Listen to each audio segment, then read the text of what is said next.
Welcome to What's Your Mount Rushmore podcast with hosts Mark Duvall and John Hanson. Are you kidding me? Two old friends and knuckleheads discussing and covering their top four choices for any and all topics, making up their Mount Rushmore selections each week. Nothing is off limits. As you listen, remember we always want to know, what's your Mount Rushmore?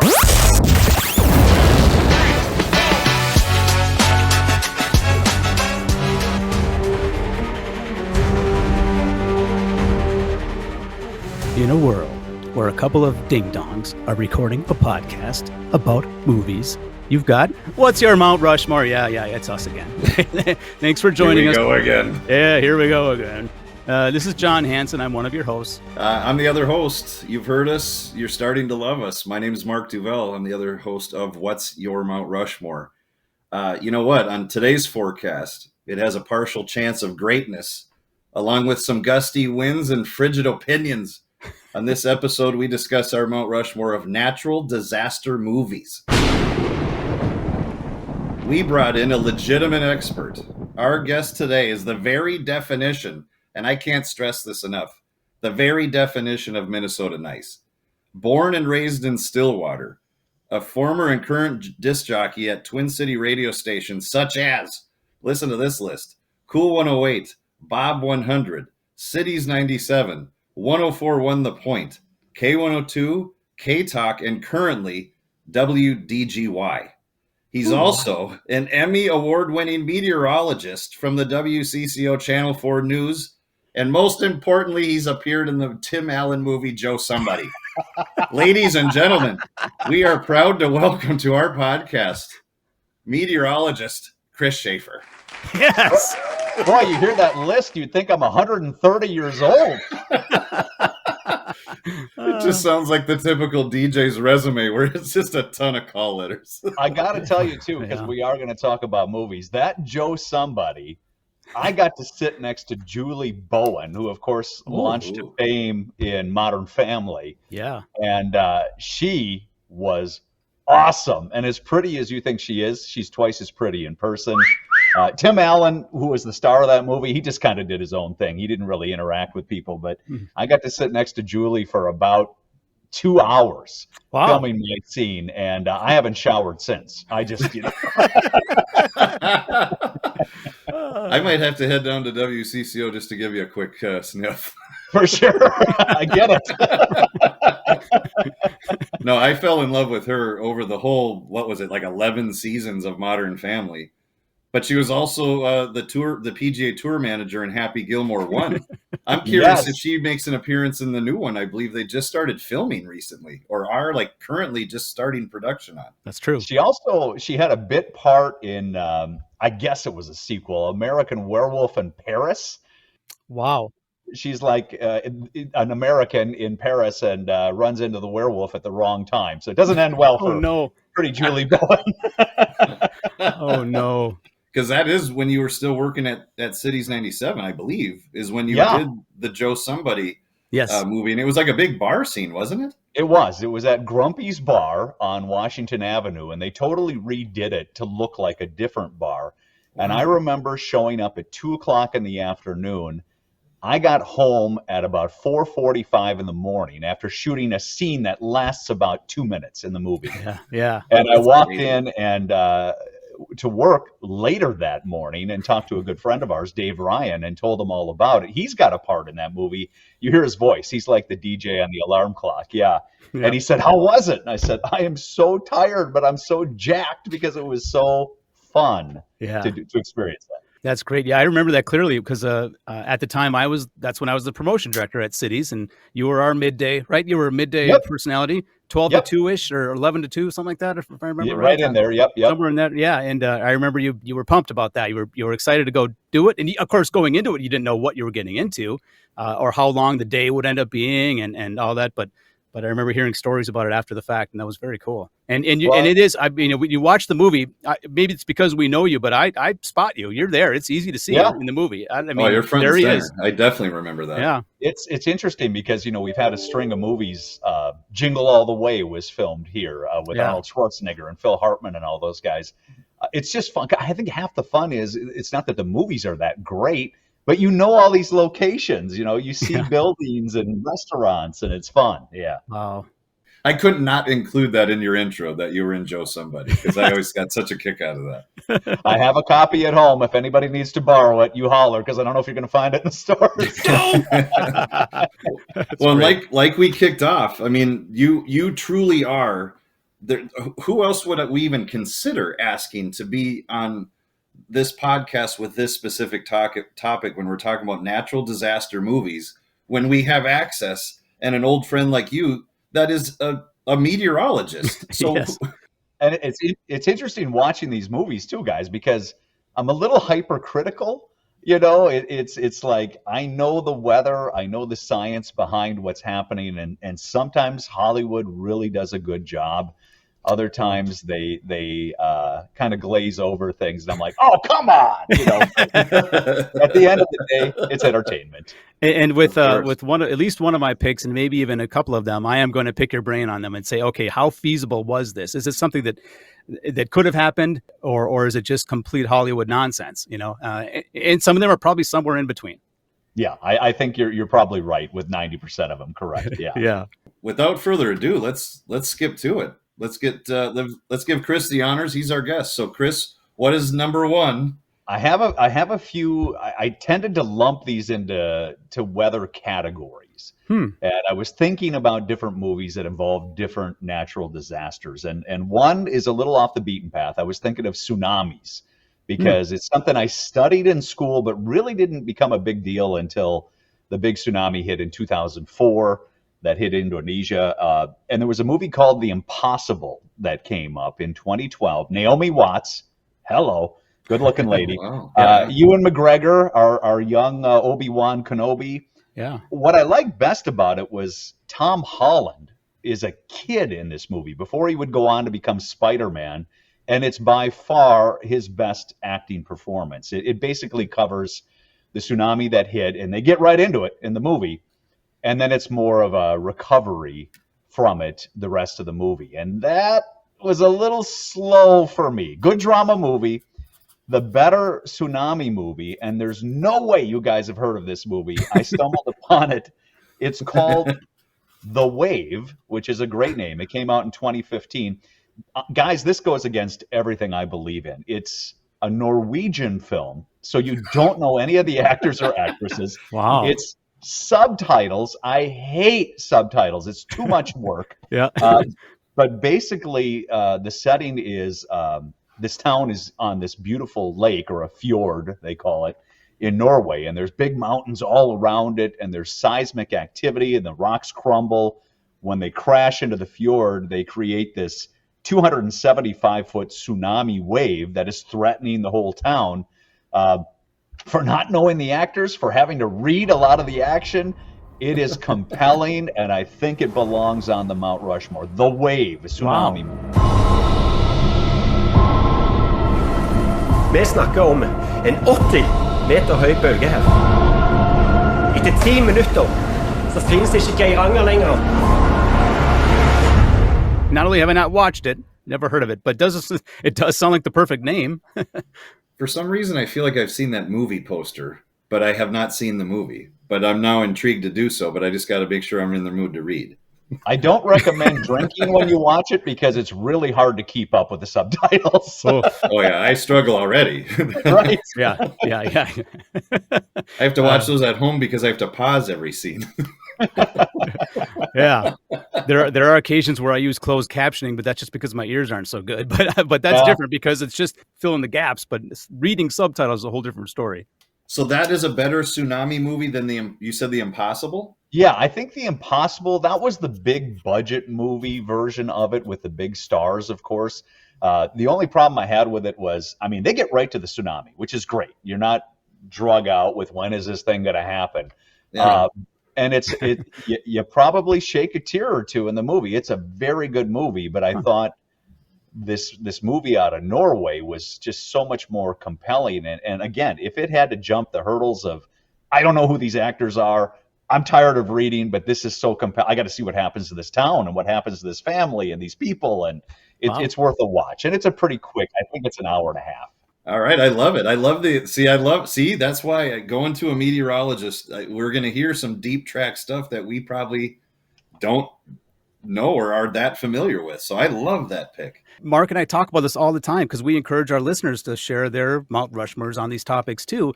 We always want to know what your individual Mount Rushmore is, because some people say like the top 4 grossing movies or the top these answers that you can predict, whereas The Wave, no one's going to predict that. That's great. That's personal to you, and that's exactly what we wanted. So that's awesome.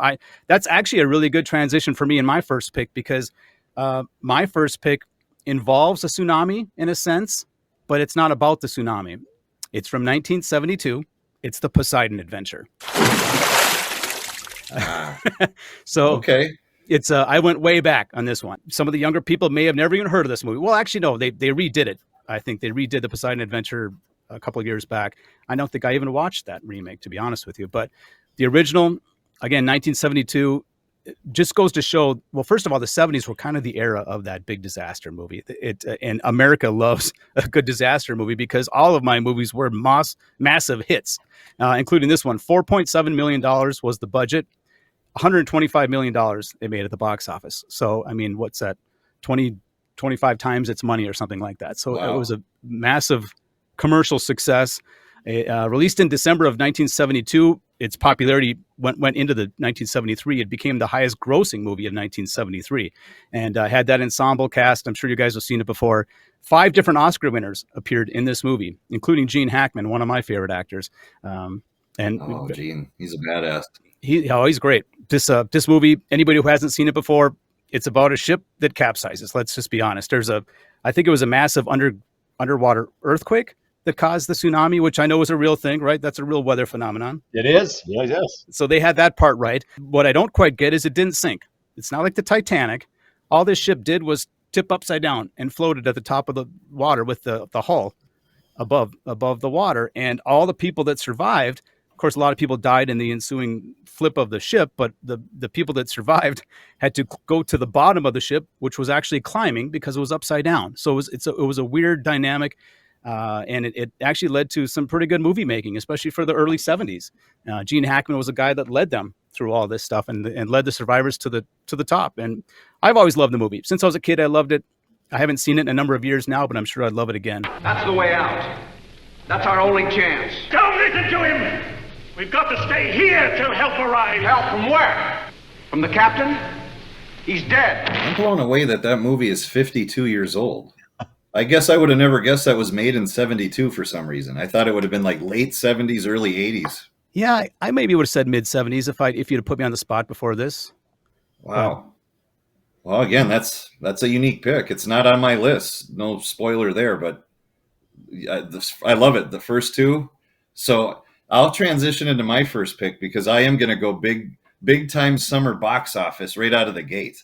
And I'm going to bring us back to 1998, the summer of. And that's the summer smash hit, Armageddon. Yes. How can we have a natural disaster movie list without this represented, for crying out loud? It grossed over $500 million worldwide. I love this movie because of the absurdity of the premise.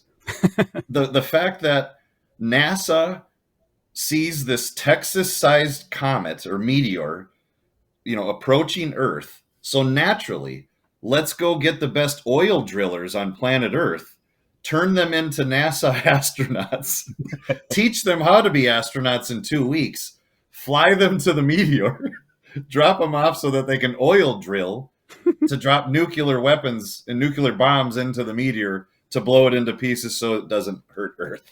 I mean, if that doesn't raise the hair on your arms, I don't know what does. Is this going to hit us? We're efforting that as we speak, sir. What kind of damage are we? Damage? Total, sir. It's what we call a global killer. The end of mankind. Doesn't matter where it hits. Nothing would survive, not even bacteria. My God. What do we do? It was directed by Michael Bay, produced by Bruckheimer. I mean, these are two heavy hitters, obviously, in Hollywood. And Then you go to the cast, and they didn't cut any corners there, too. I mean, Bruce Willis, Ben Affleck, Billy Bob Thornton. which I'm going to stop there for a second because of the one little tie we all have. And I know this is going to get us off track for a second, so I apologize, but not really. I don't remember what year, but it would have been back when Cities 97 did Last Chance Summer Dance. Or, I'm sorry, Concert in the Park. Concert in the Park, yep. All right, it was part of the whole big weekend concert series we did at Shakopee. Well, when it was Cities 97's night, Concert in the Park, their headliner one of those years was Sheryl Crow.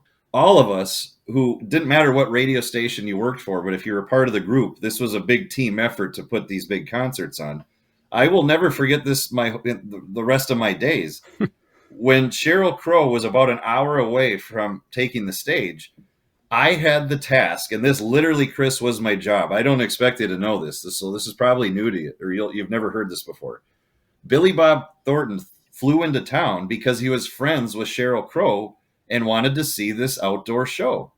So when he got to Canterbury, they assigned me to just be his friend for the night and hang out in VIP, which basically meant front row, and just hang out with him. So if he needed something to drink, I'd help him out. If he needed to go to the bathroom, I'd throw him on a golf cart backstage in the whole VIP area, and I'd make sure Billy Bob was taken care of.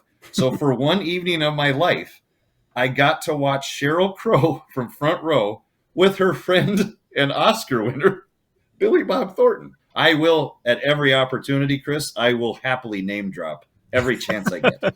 Well, Mark, this is awesome because that's what I love about radio is you do meet odd people, obviously musicians and stuff like that, but kind of spinning off your story back in that time frame. I was at 104.1 The Point at the time, using my nickname Cheeks as my air name. That's right. Yes. And, just like at Cities 97, we'd have a lot of bands come into the studio, especially on the morning shows. And around that time, the band Blessed Union of Souls came in. Big hit, I believe. Hey Leonardo, that was another big song of theirs. So we're interviewing them, and they said, "You want to hear an interesting movie story?" And I said, "Of course." And they said, "We got a call from the people that were making the movie Armageddon. And they said, we need a song. We need a big song." So the band sat down and they came up with a song called Standing on the Edge of the Earth. And if you play it, there's a little homework for you. Look it up. Blessed Union of Souls, Standing on the Edge of the Earth. It is basically the movie in a song. It's a beautiful song. Whatever happens, know that I'll be standing at the edge of the earth, hoping that one day you'll come back again. However, somebody had a better idea. I think we need a rock band like Aerosmith to sing a song. And Don't Want to Miss a Thing was what popped up on that soundtrack for Armageddon. Oh, wow. And I am going to dive into that because obviously the song by Aerosmith became a huge hit that year. I think it was a number one hit, actually. Maybe their only number one hit, actually. So, Chris, do you know then, did Blessed Union of Souls song make it to the soundtrack, or it was just completely scratched? Completely scratched. They completely got bumped for it. And you could tell they were not mad, but mad because especially seeing how that Aerosmith song launched, to the galaxy and beyond, and thinking, wow, that could have been us.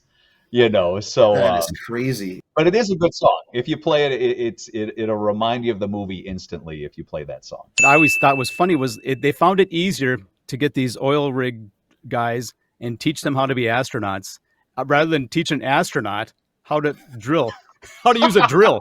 I never even thought about that. The absurdity of the premise. It's insane. It's as absurd as it gets. Apparently that was more cost effective to do that. I don't know. Who knows?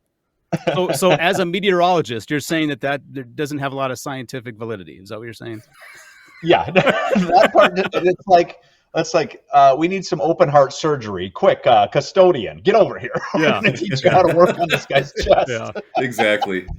But yet it was such a hit. It was huge, and it's one of those just true popcorn movies that you can start it. You're not going to be bored. It just carries you through to the end, and you're hanging on, and you might even shed a tear for Bruce Willis at the end. Or not. Or not. Piece of cake. Look, you want to compare brain pans? I won the Westinghouse Prize when I was 12. Big deal. Published at 19, so what? I got a double doctorate from MIT at 22. Chemistry and geology. I taught at Princeton for 2.5 years. You know, I think this might be the most uncomfortable room I've ever been in my life. Why do I do this? Because the money's good, the scenery changes, and they let me use explosives, okay? Hey, that's a great first three. That brings us back to the top again with our guest. Chris, what do you got for your second pick? I'm going to go with another one that this one could be a little debatable. It's a natural disaster, but it's certainly nothing I studied in meteorology school at the University of Utah when I was a lad. So I saw this movie. It came out in 2011. It starred Kate Winslet. Hello. Love Kate Winslet. Matt Damon is in the movie. Gwyneth Paltrow is in the movie. I saw it probably in 2015, so a few years after it came out. The premise of the movie, again, remember, it came out in 2011. Gwyneth Paltrow is in China traveling for business. She eats dinner with her sales guests or whatever, comes home, and she feels awful. Her kid gets sick, too. They both die. They're so sick, literally die. Yep. And people start dropping like flies. The movie was filmed in Minnesota, which I really loved. In fact, if you've ever been to a concert at the Armory, they use the Armory as a morgue for all these people that are dying. And you see the Minneapolis skyline. You see some cute homes, I think, in South Minneapolis where it was filmed. But basically, it's like COVID-19 9 years before it would hit. Yeah. And I remember watching the movie thinking, oh, yeah, I saw that movie Outbreak with Dustin Hoffman, and I get the premise that's some bio thing could get loose, and it's not a zombie movie. There's no real excitement in that sense. But fast forward, 9 years later, and it's really happening around the world. So Contagion is the name of the 2011 movie with Kate Winslet and Matt Damon, and it's one of my favorite natural disaster movies. It's funny you mentioned that one. That one just missed my list. Me too. And I knew that it had been filmed in Minneapolis, and I think it was Gwyneth's character that she goes home to Minneapolis, maybe, right? Is that where she? Correct. Yep. Yeah, so she goes home, and then so that's become sort of a ground zero for the explosion of the pandemic in the movie. I watched that movie during the 2020 pandemic. I watched it probably in late March of 2020, right when the COVID-19 was becoming such a big thing, and there was all this confusion about it. It was probably not the best time to watch it. However, I did a little bit because I was thinking about that movie for my list. I did a little bit of research this morning, and it was one of the most streamed movies of 2020 because everybody was like, hey, you got to go back and watch this old movie from 10 years ago. They talk about something, and they even used the term social distancing in the movie, which at the time was nobody ever heard that word before, that term before. And then here, like you say, 9 years later, how could you get away from it? Well, it's a weird spin on that Hollywood. It's life imitating art. I mean, these movies came out before it actually happened. So that's a little odd versus doing one 5 years after COVID-19. Yeah, well, good That's point. so wild, yeah. On day one, there were 2 people, and then 4, and then 16. In 3 months, it's 1 billion. That's where we're headed. They're calling out the National Guard. They're moving the president underground. People will panic. Get away! It will tip over. The truth is being kept from the world. Cook your samples, destroy everything. Yeah, and everything I read about that, the science in terms of how they developed the vaccine and how they were researching the virus, that like real life scientists say, hey, that was actually pretty good. I mean, that was a pretty accurate depiction of how we would research this stuff. So unlike getting oil rig drillers and teaching them how to become astronauts, I guess it's a Contagion actually followed some real science. I guess Neil deGrasse Tyson would approve of that movie. Wow, look at that name drop. He's on our podcast next week, isn't he? No? Nope. He's not? He didn't return our call? He hasn't returned my calls yet. All right. Well, what's your second pick there, Mr. Hansen? I'm taking my picks in I guess, chronological order. So I'm staying in the 70s for my next one. And this was another one. It starred 2 of my absolute all-time favorite actors. This is from 1974, The Towering Inferno. Ooh, okay. Again, so you could debate whether this was a natural disaster because ultimately it's about a skyscraper building in San Francisco. This fictional building was the tallest building in the world when it opened up, 138 stories tall. I don't think you'd build the tallest building in the world in San Francisco with the earthquake potential. That'd be problematic. Yeah, that might be problematic. But hey, it's Hollywood. Hollywood does what Hollywood wants.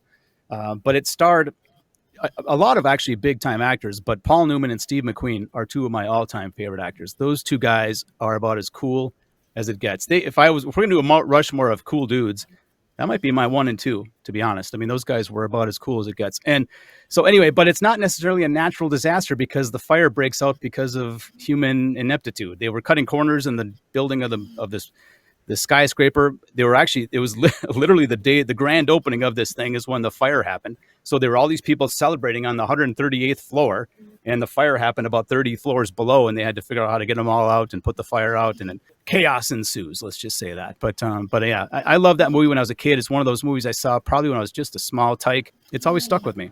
Steve McQueen and Paul Newman race against time as one tiny spark becomes a night of blazing suspense. The towering inferno. It's out of control. It's coming your way. God, just like your first pick, I'm shocked to hear that that's from 74. I just have such horrible judgment sometimes on older movies. I just assume they're all early 80s because I was young. I remember seeing these movies too, and think about how they shape your opinions. John, you mentioned the Poseidon Adventure. I was like, I'm never going on a ship. No way. That's going to happen. Yeah. And then a movie like The Towering Inferno comes along. And again, this is all before the CG technology and all this stuff. Yeah. But it's like, yeah, I'm never going above the 3rd or 4th floor in a building because I'm doomed. God, that's a good pick, though. I would have never pulled out of a bag. That's why, again, I love what we're doing with this podcast because of how personal and specific it can be. And yeah there's times you kind of stretch the imagination of what gets it there. Because like you said, but fire is a natural problem. Doesn't matter if it's an arson starting it or if it's, someone flicking a cigarette butt out on Route 1 in California. That's a good point. Good way of looking at it. One other quick thought about this movie, and then I'll throw it to you. Another one of the stars of this movie was a young O.J. Simpson, who about 20 years later would become a disaster himself. So there's kind of a little tie there. That it is a natural disaster movie. Yeah, it really, wow. Yes, it truly was. Wow, I don't remember him. He was in that movie. I did not know that. I'm guessing he was still playing football at that point in time. I don't know the exact years of his career, so he was young. He probably was, I don't think he had a big part in the movie, Fred Astaire and Robert Wagner, two other names that were in that movie. So wow. There's a little weird bar trivia. What movie was Fred Astaire and O.J. Simpson in? I'm going to win some money. Of all the things we'd be discussing here on this podcast, O.J. Simpson, I did not see coming. That's why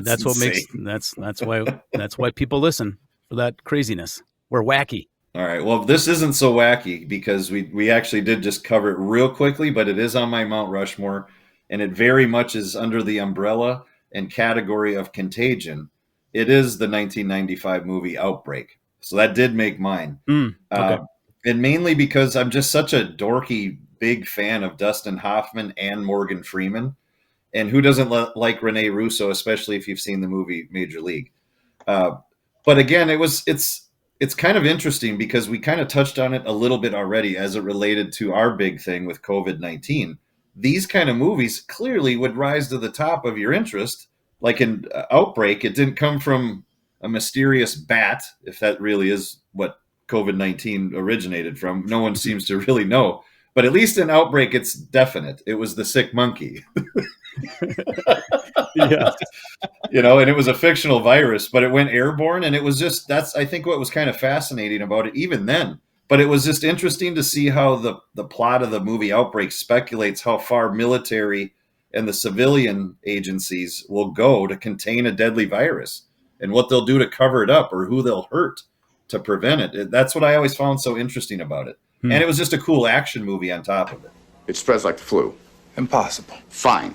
Go to the hospital, check it out yourself. Go without a mask, you'll see more clearly. You got 19 dead, you got hundreds more infected, and it's spreading like a brush fire. You got to isolate the sick, and I mean really isolate them, Billy. We got to get everybody else back into the houses. We got to keep them there. We're doing that, Sam. No, we're not doing it because I just drove through 100 people. And if one of them has got it, then 10 of them have got it. And if one of them gets out of Cedar Creek, Billy, then we're in deep fucking shit. And we're already in deep fucking shit. That's a good one. I haven't seen that in a long time. I haven't seen that movie probably since it came out, but just you mentioning it there's a distinctive scene that comes to mind, and it was when Rene Russo's hazmat suit got punctured. Yes. Just that moment of, oh God, I might be done. This could be it's it. Intense. Yeah. It was totally intense. That's a great call. Yeah. And the way they shut down that like town in California where a couple cases were found, and then that's when the military got involved and just what's the word? What am I looking for? Contained. Yeah, I guess they forced everyone to they could not leave the town. Yes, quarantine. You're in lockdown. There it is. Quarantine lockdown. Yeah. Yep. Quarantine. Yeah, we would later, I guess, learn that. How did I forget that word? Especially when it was just in our face for 3 years straight.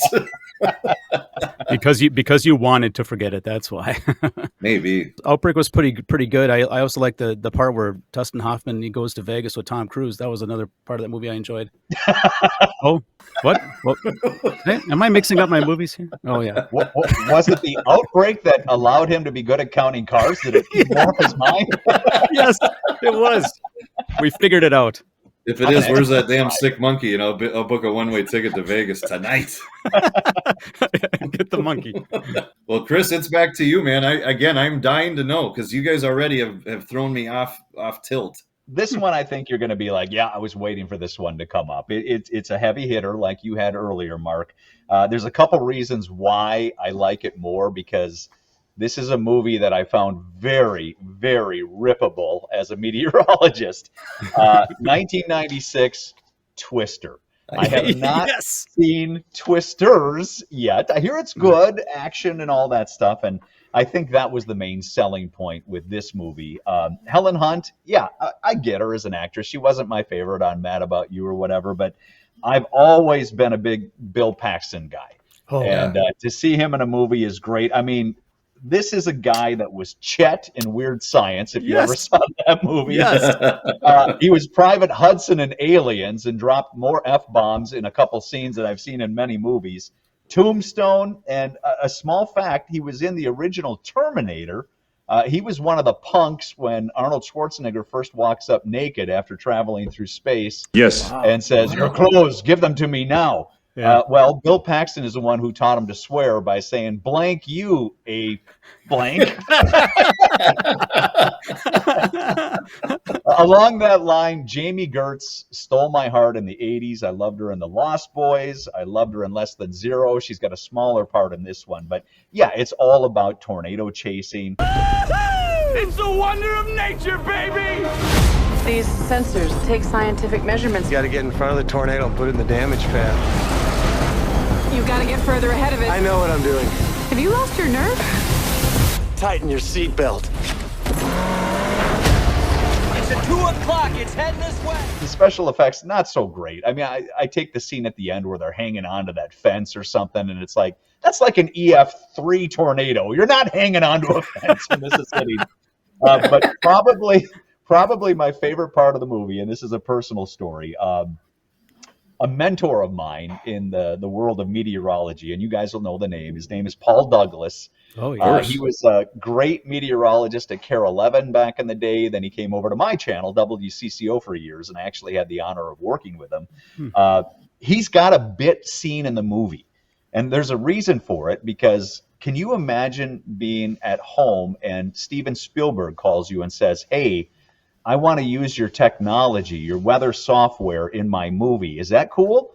I heard about this. Paul gets to meet Steven Spielberg. Wow. And while he's there, Steven's like, "Hey, you want a part in the movie?"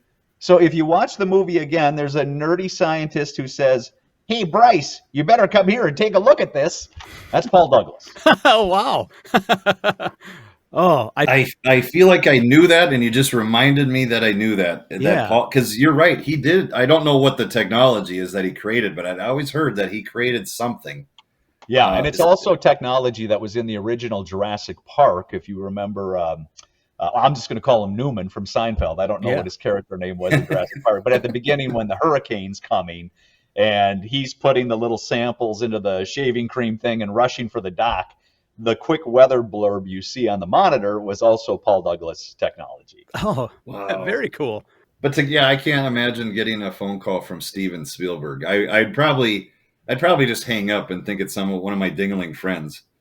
Crank calling you, yeah. Yeah. There's not a chance. I mean, I don't care, whether you're a meteorologist in Minneapolis or not, you would not expect a call from Steven Spielberg. That's crazy. That movie is on my list. That is my third pick as well. So we can continue to talk about it a little bit. Yes. Because it is. Yeah. Twister was one of those movies. I remember when it came out, I think we were working at KDWB together, Mark, you and I, and I'm sure we did promos for that and did screenings and everything. And I think we had posters of it around the office. But that movie, it's funny how you had to make a point to mention Bill Paxton, who was also one of my favorite actors. I love Bill Paxton. Sadly, we lost him a few years back. He was a great actor. And I wrote down as notes, how can you not love a guy for crying out loud? He played the a-hole brother Chet in Weird Science. I literally wrote that down because I remember. And another one of my wife's favorite Bill Paxton movie, an early movie of his, was Near Dark. I don't know if you've seen that. It's she loves the horror genre, and it's kind of a vampire-ish type movie. And it was from about 1987 or 88. So it's a young Bill Paxton. Give that one a watch, Near Dark. I'm totally writing that down because a little known fact about me, I love everything horror movies. Halloween is my favorite holiday. So Near Dark, I have not seen that, and I am going to watch it in the next few days. It's like a dark comedy sort of element, but it's a good movie. My wife loves it. She's a big horror person, so she'll love hearing that you're into that too. So yeah, so you're saying that a mile wide tornado is unrealistic because that's what they had. The F5 was it mile wide? Just a little unrealistic, and I loved how various things are floating through the air, or I should say flying through the air, but gee, nothing was really hitting anybody, and they weren't moving, but this giant steer is going by.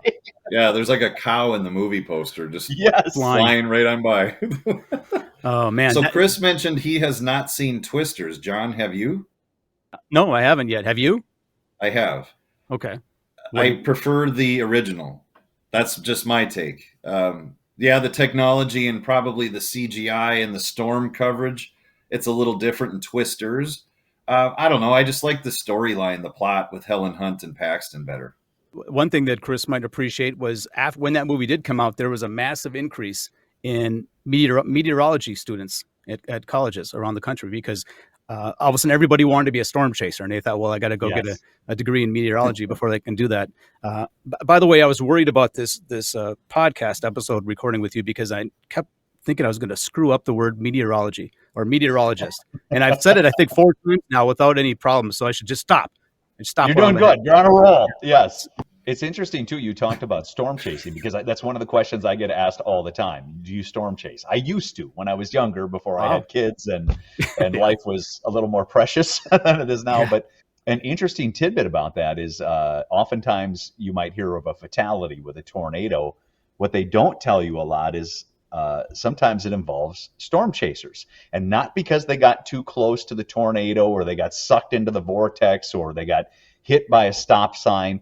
It's because their concentration is on the tornado and they're filming it or doing what they're doing, but they're not watching the road, and neither is anybody else driving. So they get into these fatal car accidents and they will log them a fatality because of the tornado, even though it really didn't cause it. Wow. Well, that's an interesting little stat. Yeah. Eyes on the road, folks. Eyes on the road. I feel like I read something about your bio, Chris, and didn't you have to run from it or didn't your family have to flee a tornado at some point in your life? Yeah. I feel like I read that once. This goes back to the years of the Poseidon Adventure and the Towering Inferno. I was quite young at the time. My mom was driving me and my brother somewhere, maybe back from Maplewood Mall or something like that when we were kids. And we saw the tornado. My mom did the smart thing and took a right angle turn to get away from it. And she was screaming and panicking like anybody would and I remember, this is pre-car seats, pre-seat belts. I remember spinning, resting my arms on the top of the back seats, looking out that back window, seeing this massive thing. And I was seeing stuff going flying. And I've always been a curious guy. And that was one of the things that made me go to the library at Stonebridge Elementary School in Stillwater and find a book on tornadoes. And it's one of the things that set the hook, so to speak, for my career. Wow. I was going to ask, do you believe at that young age it set the tone for what lied ahead for you and what you now do, obviously, as a profession? Yeah, absolutely. I remember my grandmother when I was a little kid also. She would always get really freaked out if we were visiting and there was a thunderstorm. And I just thought, oh, Grandma, take it easy. We're fine, But she would tell us later in life that her brother, who was a farmer way back in the day, was out on his metal tractor during a thunderstorm, and he got struck and killed by lightning. Oh, And man.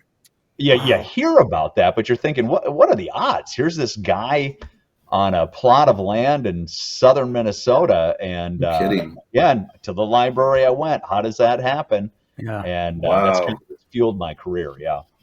Just because we're on the topic, John, have you ever been close to or in or part of a tornado? Nothing like that. Nothing like that. Probably, within maybe a handful of miles. I did have a lightning. I was in one of the house I lived in, had lightning strike the telephone pole in my backyard once, and that was that was the loudest thing I'd ever heard. From Mother Nature when that struck, the whole neighborhood power went out for like 14 hours or something. But that was loud. I mean, that was the loudest boom I have ever heard outside of maybe a Metallica concert. Nice. Yes, way to crowbar in Metallica. We always do.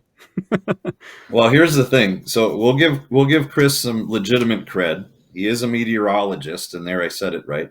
And he's also been chased by a tornado. But my next pick, I can promise you, he's never been chased by a sharknado. Yes. There's the best transition of the podcast, folks. So take notes and see how that's done. But I really am putting this on my Mount Rushmore because yet again, I am such a fan of corny movies. And if there's ever been a better example of a corny movie, please share it, because Sharknado is one of the worst yet worst movies you'll ever see. Huh? It's insane that someone actually wrote this script, presented it, and then somehow it got made. And I'm so glad it did, because the idea that water spouts or tornadoes lift sharks out of the ocean and then drop them into LA. I mean, enough said. And then you have, probably some of the best actors of our generation. Ian Ziering. 90210, baby. Boom. You got Tara Reid. I mean, that's the millennials version of Meryl Streep, isn't it? You dick! Oh, But no. see, and I'm gonna pick it. I'm gonna pick Sharknado for also. This came out in 2013, by the way. But it has 5 total Sharknado movies. I'm only picking the first one because they really got off track. Listen to some of these. If you haven't, I've only seen the first one, by the way, so that's why I'm kind of mocking all the rest. Sharknado 2, the second one. Sharknado 3. Oh, hell no. Oh, hell no! Sharknado, The Fourth Awakens. And then Wow. Sharknado 5, Global Swarming. Oh, and then I'm sorry, there is one more. The Last Sharknado, It's About Time. Again, how are these made? If it makes you feel good, it made my honorable mention. That's I great. mean, 90210 was one of my favorite shows back in the day. I mean, again, Minnesota connection. The twins, Brandon and Brenda, were from Minnesota. There you go. But Steve Sanders was always cool, Ian Ziering, and Tara Reid from American Pie. But yeah, when I heard about this, it's like, Chris, you got to see this. There's a hurricane, there's flooding, there's a tornado, and it becomes a Sharknado. I'm like, yeah, I got to see this. And I think I've seen 3 of the 5. So yeah, I'm with you. That was a good one. Can't just wait here and wait for sharks to rain down on us.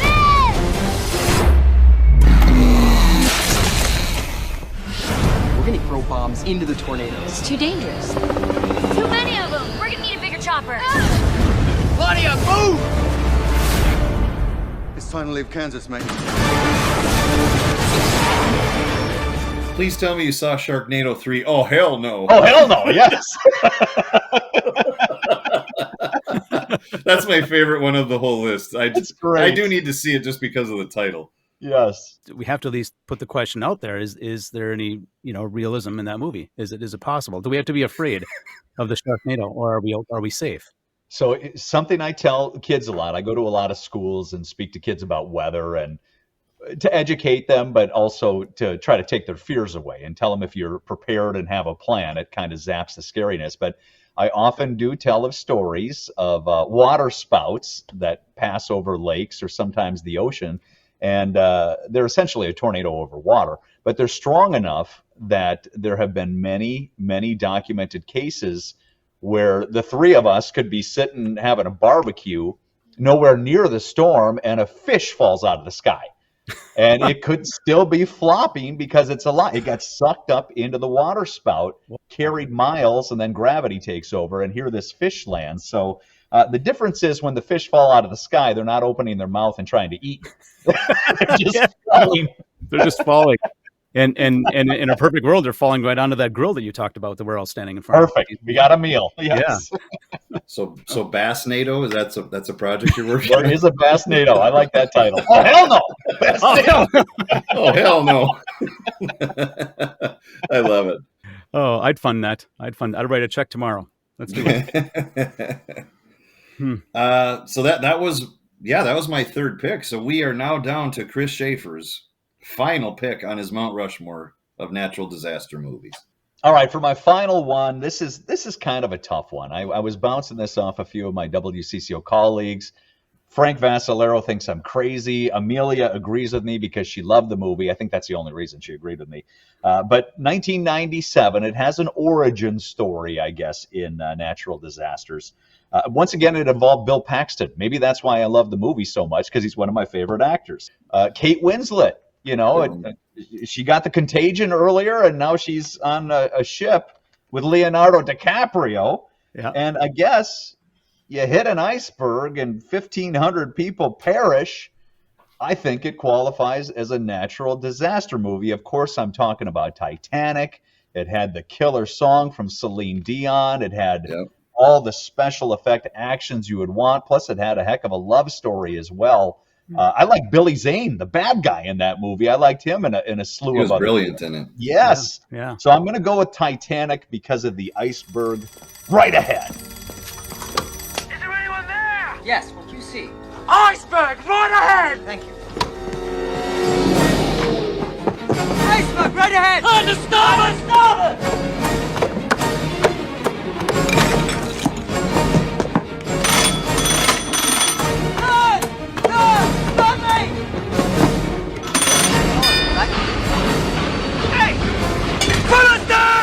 Absolutely. That is such a close one for me that almost made my list. And I'm not embarrassed to ever admit I love that movie. I love that movie. I've seen it numerous times, and I'm not embarrassed to admit it because I love the pick. I really do. It qualifies. It definitely qualifies as a natural disaster movie. It was on my short list. It didn't make my top 4, but it absolutely could have been. And it qualifies because you're right. The fact that it's based on something that happened, of course, in real life, none of that would have ever happened if not for Mother Nature putting that stupid iceberg in the wrong place. Tell those WCCO colleagues ears to get their act together. That's very much a natural disaster movie. It did spurn another debate too, and I want to see if you guys agree with me on this. But I was a little angered, not that the ship went down, of course that was tragic, but come on, Rose, there was room on that door for Jack. You make him sit there in the water. He could have climbed aboard. Yeah! Yes. You're right. That is a little detail that's like kind of they really brush over the fact that there's a giant door that probably could have fit 3 people on it, let alone 2. If you really want to break it down.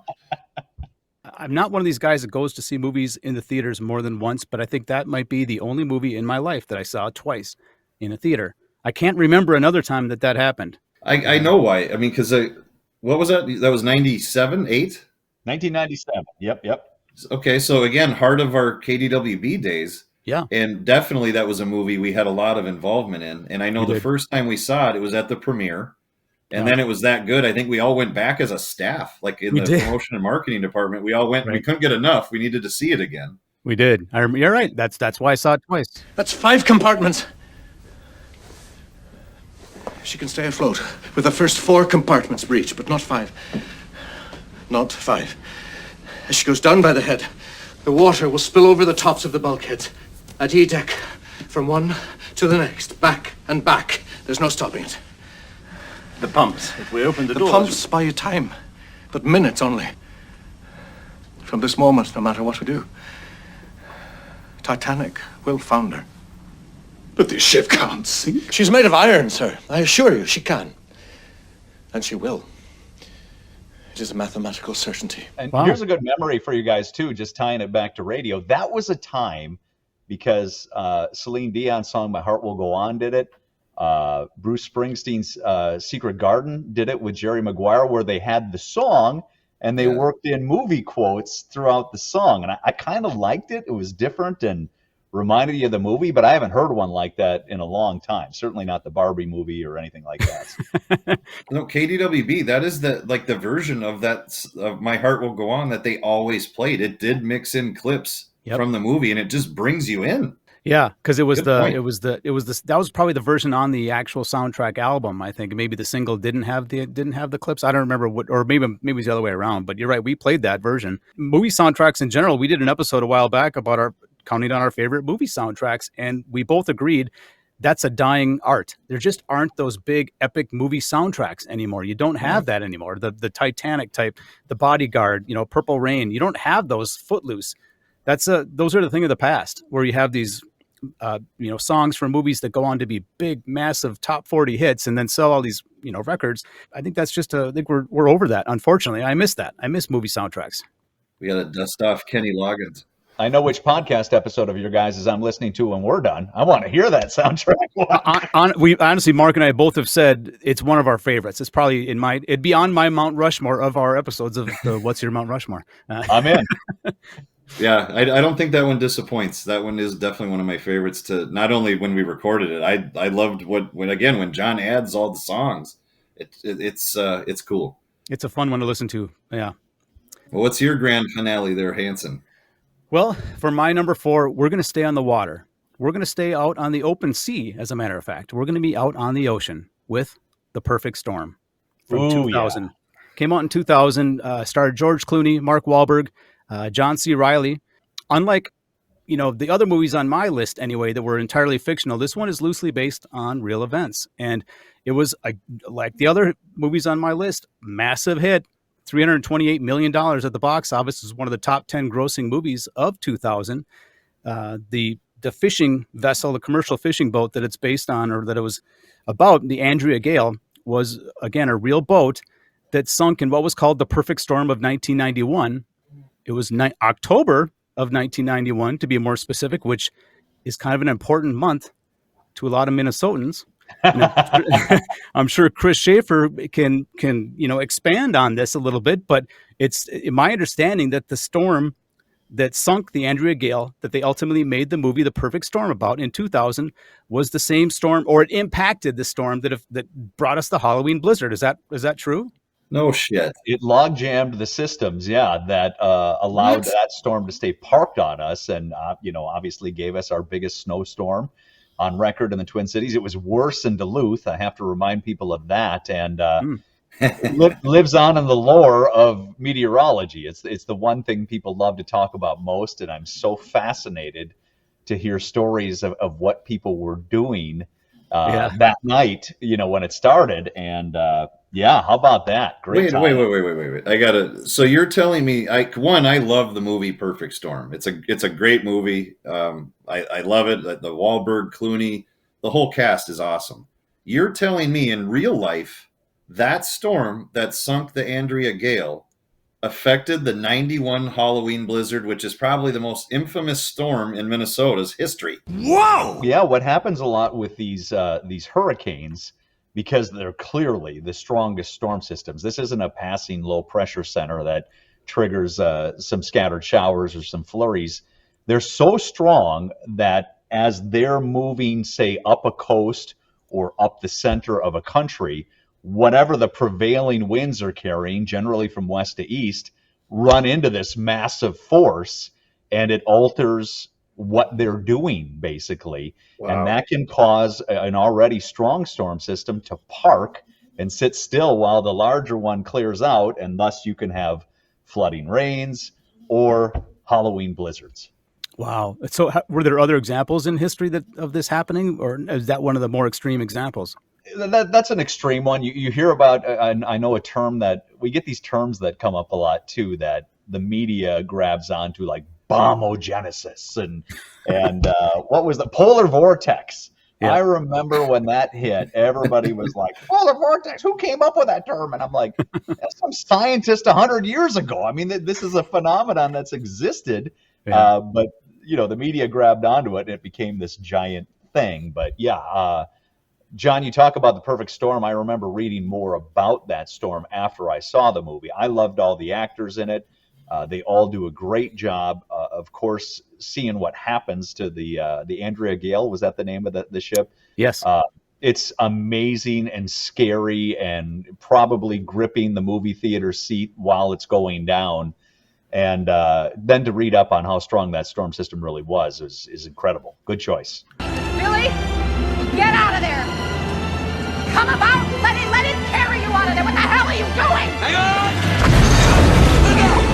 Billy, turn around for Christ's sake. It's the antenna. Billy, can you hear me? You're headed right for the middle of the monster. Billy? Yeah, wow. So it sounds like it's one of the stronger storms to hit the Atlantic and that whole era. Maybe, I don't know. I've read that of course you don't know exactly how strong the storm is out at sea. The Coast Guard estimates there could be as high as 90-foot waves at some point in that storm. I'm not sure the Andrea Gale necessarily saw that kind of action, but at some point in that storm. So it's frightening to think about. And that movie really brings it, unfortunately, a true story of these guys losing their lives. It brought it all, to life. Well, when you had asked Chris if that had ever happened before, in 2013, I did get a new roof from hail that came from the same storm as Sharknado. Was there a shark's tooth stuck in your Yeah, they went up there and they're like, this is irregular hail damage. This one didn't melt. It's big. Oh, man. One last thing, though, on the perfect storm affecting our 91 Halloween blizzard. Chris just mentioned it. My wife, Molly, who Chris knows, you guys all work together at Cities 97. She was in college in Duluth when that blizzard hit. And her side of the story is a lot different than mine. One, I love to always remind her she's older than me. So I was still somewhat trick-or-treating. She was in college. But anyway, she'll describe the story as she went to a costume party dressed as a ballerina in ballerina shoes. And by the time she left the party, it was like 3 feet of snow she had to walk through in ballerina shoes because she was so not prepared for that kind of storm. Because who was? Nobody was, is the point. Oof. The higher snow totals came there for sure. That was the scary part about it. And we got hit again a couple weeks later in November. That all melted. Then another one hit, and it was just a crazy time. And that's, it can snow in October around here, of course, but it's generally like a trace, a few tenths of an inch. It melts by afternoon, but to get clobbered over, 3 days with feet of snow is miraculous. That was legit. Well, we all have a story. We all know what we were doing that night, and we won't forget it. That's for sure. So let's speaking of not forgetting things, I don't want to forget your last pick. It's down to the final pick from the final fella. Well, I'm going to warn you. I'm going to warn you both. I am prepared to defend this last pick of mine because it might be a stretch, and that's why I was relieved when Chris said Titanic, because he's kind of taken a little bit of a leap, which I agreed with. But I will defend my last pick because I'm relieved neither one of you picked it, and I feel it's appropriate. And it's the oldest movie on my list. It's the oldest movie of any of our lists. It's from 1939. It is The Wizard of Oz. And that movie does not exist if there's no tornado. Oh, yeah. Great pick. It's the OG. It is the OG of natural disaster movies. No defense needed. That's a great pick. Okay, I was ready to debate and defend and argue and piss and moan. Toto, I have a feeling we're not in Kansas anymore. I thought about this, and I'm like, wait a minute. There is a movie that clearly the whole premise. It wouldn't exist without the tornado hitting Dorothy's farm in Kansas. I'm putting my guards down as well. You're absolutely right. It's the whole kickstart to the adventure that would captivate us all for the next, hour and change. It was all because of that tornado. Yeah. And it just happens to be one of the most iconic movies ever made. Yeah. And that's why I love that I pulled this out and you guys didn't. I love it. Hey, that was terrific. I'm pretty good at this.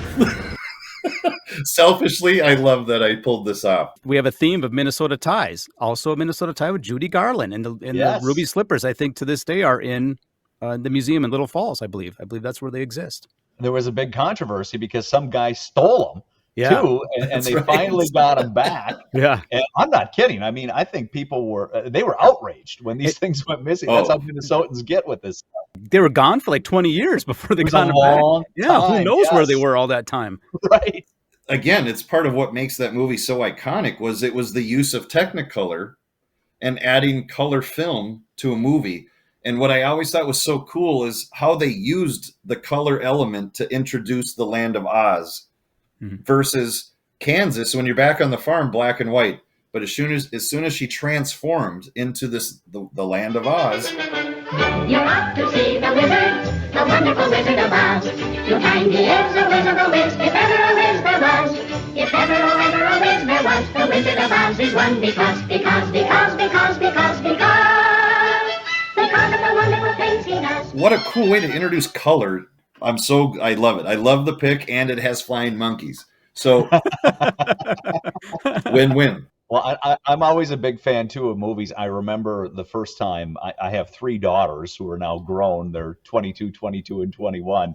But when they were little, I'm introducing them. I had to show them the original Star Wars and all this stuff. And I play the Wizard of Oz, and you never know. Maybe it's dated now. It's older than we are, guys, and they love it to this day. It stands the test of time, and I never really thought about it, how if there's no tornado, there's no Wizard of Oz.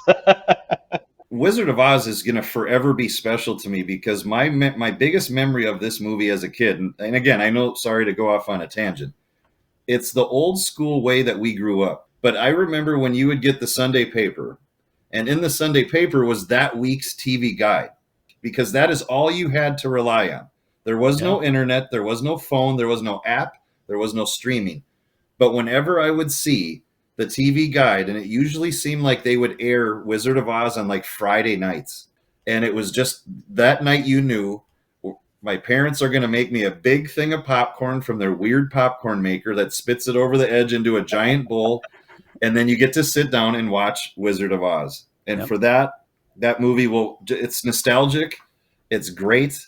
And it's an icon. It's an iconic movie and part of just cinematic magic. You mentioned the color. I think it was pretty revolutionary at the time. Imagine sitting in that theater and you're sitting there and it's black and white and you assume it's going to be a black and white movie. And then all of a sudden that color comes out, and the way that must have just popped off the screen. I mean, that must have just blown people away the first time they saw that in a theater. They probably thought they were slipped something. Like, what on earth? Those poppies are coming through the screen. That scarecrow is talking and singing and skipping. Pay no attention to that man behind the curtain. Oh, you guys have no idea how after every pick was made, I'm like, they didn't say Wizard of Oz. It's like fantasy football. You had a player in mind, and we're naming everybody, and you're like, oh, they haven't said Justin Jefferson yet. Exactly. So spot on. So true. Well, I mean, I don't know if you guys had any honorable mentions. The only two I actually had were Contagion and Titanic. So those were my two honorable mentions. I don't know if you guys had anything else you wanted to mention. I know, Chris, you mentioned a couple as you went along. Yeah, I would say you guys picked them off. I did have Poseidon Adventure on there, John, because I too, oftentimes, especially when I rewatch movies, I'm more drawn into actors or actresses that I've appreciated over the years, especially old school ones. Another one that made my possible list, and okay, it was kind of cheesy, but I'm a big fan of Dwayne Johnson, The Rock. Yeah. And when San Andreas came out a few years back, I can't remember the year, but earthquake, natural disaster. His daughter would later grow up to be a pretty beautiful actress herself, and there was just a lot going on in that movie. Total CGI spectacle, but a fun watch nonetheless. That was, again, another great popcorn movie. My my honorable mention was one that it really wasn't that close because it's kind of the same year, same concept, was the movie Deep Impact. But that one, the only difference between Deep Impact and Armageddon is in Deep Impact, the comet really does hit Earth and creates, again, that giant wave. And the government, what did they do? Like, they did a lottery to who was going to like go get to live in the cave because they thought the water would wash over the entire Earth. So that's my only honorable mention, but it's the exact same premise as Armageddon. It's just Armageddon was more of a spectacle, I guess. Yeah, I think the fun of this for me is I'm going to go rewatch a lot of these movies now too. Yeah, and I love that. Talking about Bill Paxton, I got Near Dark on my radar. I can't wait to see that movie. Yep. I mean, yeah, I'm down with this. This is great. I'm going to tell you, there's a weather system that we get here in Phoenix, and we've had it about 5 times now since we moved here. We lived here about 5 years now, and I've seen it in person. I've been outside and watched it. When I say the name of this, Mark is going to giggle, and Chris, you might giggle too when I say the name of this. But it's a meteorological term, I believe. You can correct me if I'm wrong, but it's a haboob. Yeah. Okay. There is a top 5 list of meteorological terms I don't like to say on the air because that one makes me giggle. I mean, come on, I'm a 12-year-old boy all of a sudden again. But yeah, they're pretty common in the Middle East with the dry desert climate, of course. That's why you're getting a taste of that too. Yeah. But it's hard to say that and look Frank or Amelia or Mike Max in the eye and carry on with the forecast. Fortunately, it doesn't happen in the Twin Cities very often, so you don't have to worry about it. But Correct.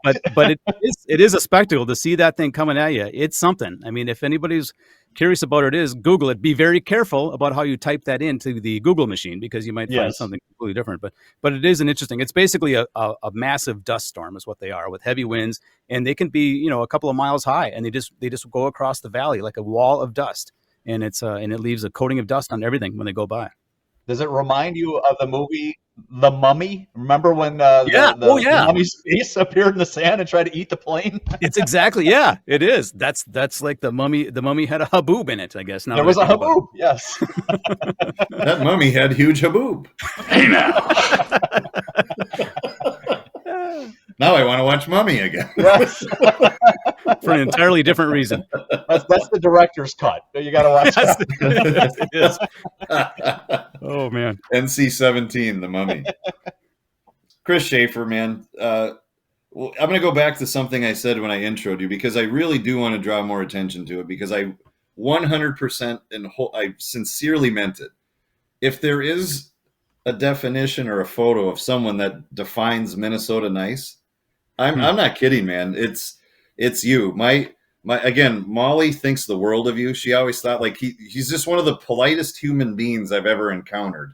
Yeah. And I don't think John or I would ever disagree with that statement because it's just the truth. Best in the biz.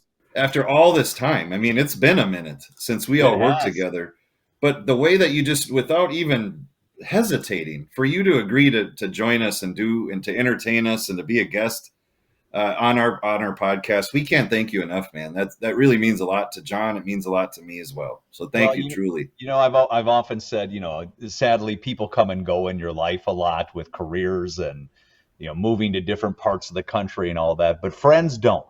So when I saw your names and you guys were friends back in the day, and you'll always be my friends. And I know when I tell my wife, yeah, I talked to Mark and John, and she's going to be like, let me guess. It was like you just spoke to him yesterday. And I'll be like, yes, that's really exactly what it was like. Yeah. So I thank you for being a friend. Was that in a show? Yes. So, well, again, man, I can't wait. I can't wait for our listeners to hear this episode. And I am going to remind you, though, please, because I do know you well enough to know, listen to our movie soundtrack episode. Yeah. I just know you'll dig it. I know you will. So, John, do you have anything else to add? No, other than to say you can find them all at what'syourmountrushmore.com. Oh, and also you started to sing the Little Golden Girls theme. We did an episode about TV theme songs too. So we've got a lot of bases covered. Another one I'll be listening to for sure. Yes. Your next 2-hour drive is covered by us two schmucks. That's right. Just don't fall asleep, please. All right. Thanks again, Chris. We so appreciate you. Keep up the good work. I love watching you on WCCO. And I will thank our sponsor for this episode, Champs Alley. Boy, we could do a Mount Rushmore of good times there, right?